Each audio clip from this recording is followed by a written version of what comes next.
Hi my dear friends and families, welcome to Saslin's Cookery.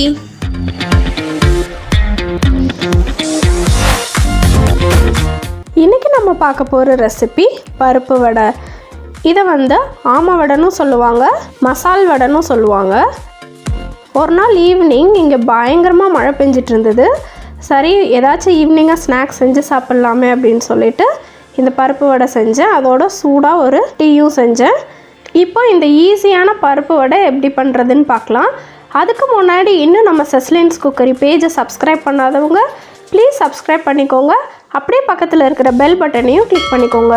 அப்போ தான் நான் அடுத்தடுத்து போடுற வீடியோஸ் உங்களுக்கு நோட்டிஃபிகேஷனாக வரும். சரி, இப்போ இந்த பருப்பு வடை பண்ணுறதுக்கு தேவையான இன்க்ரீடியன்ட்ஸ் என்னென்னு பார்த்துடலாம். கடலைப்பருப்பு 1 கப், பெரிய வெங்காயம் மீடியம் சைஸ் 1 வெங்காயம் எடுத்திருக்கேன், சோம்பு 1 டீஸ்பூன், கொத்தமல்லி இலை 2 டீஸ்பூன், கருவேப்பிலை 2 டீஸ்பூன் குட்டி குட்டியாக கட் பண்ணி எடுத்து வச்சுருக்கேன், காஞ்ச மிளகாய் 2 போட்டிருக்கேன், பூண்டு 3 பல், இஞ்சி சின்ன துண்டு, உப்பு தேவையான அளவு.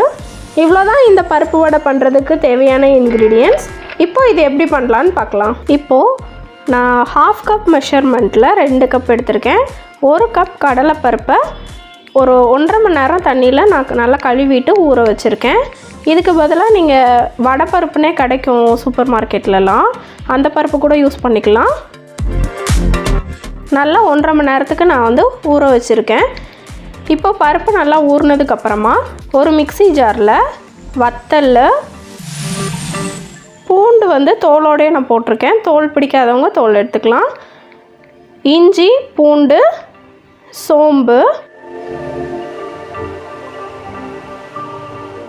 அப்புறமா நம்ம ஊற வச்சுருந்த பருப்பில் ஒரே ஒரு கை பருப்பு மட்டும் எடுத்து அதில் ஆட் பண்ணியிருக்கேன்.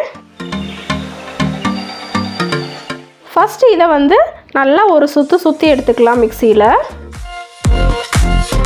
இந்த மாதிரி நல்லா நம்ம அரைச்சி எடுத்துக்கலாம். அதுக்கப்புறமா என்ன பண்ணுறோன்னா, நம்ம ஊற வச்சுருந்த பருப்பை வடிகட்டிட்டு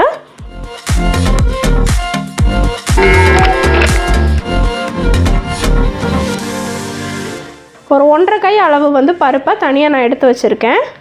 மிச்சம் இருக்கிற பருப்பை அந்த மிக்ஸி ஜாரில் போட்டு கொஞ்சம் கொரப்பாக அரைச்சி எடுத்துக்கலாம்.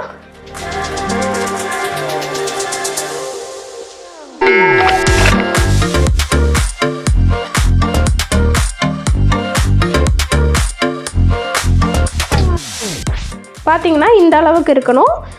இப்போ நம்ம எடுத்து வச்சுருந்த பருப்பை இதோட ஆட் பண்ணிக்கலாம்.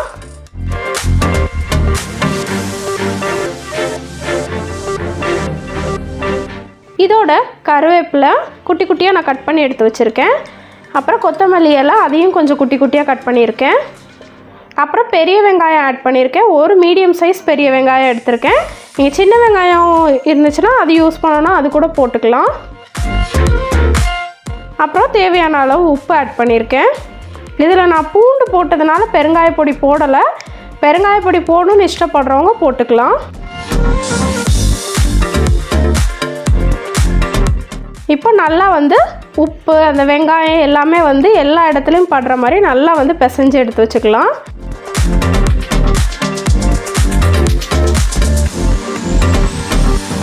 இப்போ நல்லா பிசைஞ்சதை இந்த மாதிரி நமக்கு தட்டுறதுக்கு கையில் வருதான்னு பார்த்துக்கோங்க. அப்புறமா ஒரு கடாயில் எண்ணெய் ஊற்றிக்கிறேன். வடையை நல்லா பொரிச்சு எடுக்கிற அளவுக்கு நான் எண்ணெய் ஆட் பண்ணியிருக்கேன். இது நான் கடலை எண்ணெய், செக்கில் வாங்கின கடலை எண்ணெய் தான் ஆட் பண்ணியிருக்கேன்.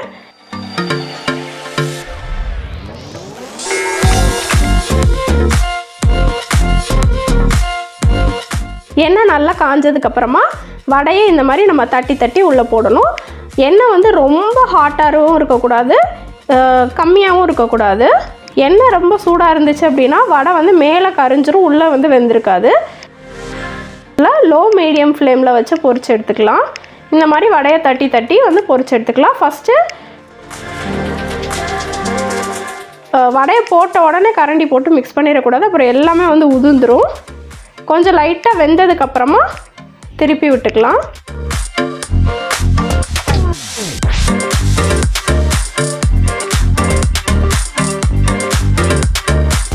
இந்த மாதிரி ஒன்று ஒன்றா மெதுவாக திருப்பி பொன்னிறமாக ஆற வரைக்கும் பொரிச்சு எடுத்துக்கலாம்.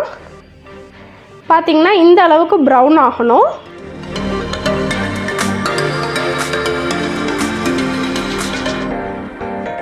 எல்லா வடையும் இந்த மாதிரி ப்ரௌன் ஆனதுக்கப்புறமா எடுத்துடலாம்.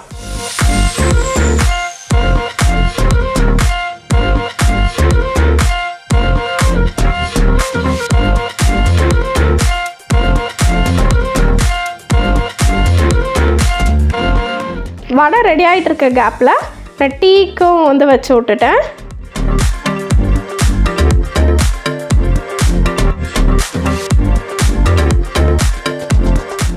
பாலில் டீ தூள் ஆட் பண்ணிவிட்டு நாட்டு சக்கரை ஆட் பண்ணியிருக்கேன்.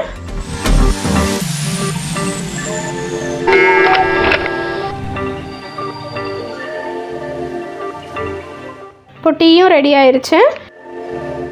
இதை கொஞ்சம் சிம்மில் வச்சுட்டு செகண்ட் செட்டும் வடையும் நான் போட்டு எடுத்துட்டேன்.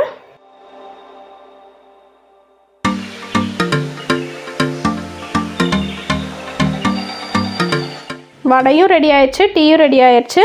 நல்லா மழை பெஞ்சிட்டு இருந்துச்சு. மழை டைமில் இதை சுட்டு சாப்பிட்றதுக்கு ரொம்ப அட்டகாசமாக இருந்துச்சு. நீங்களும் இதை ட்ரை பண்ணி பாருங்கள். ட்ரை பண்ணி பார்த்துட்டு எப்படி இருந்துச்சுன்னு உங்களோட ஃபீட்பேக்கை எனக்கு கமெண்ட்டில் சொல்லுங்கள். Let have and enjoy. இந்த வீடியோ பிடிச்சிருந்துச்சுன்னா லைக் பண்ணுங்கள், ஷேர் பண்ணுங்கள். மறக்காமல் செஸ்லின்ஸ் குக்கரி பேஜுக்கு சப்ஸ்கிரைப் பண்ணுங்கள். தேங்க்யூ.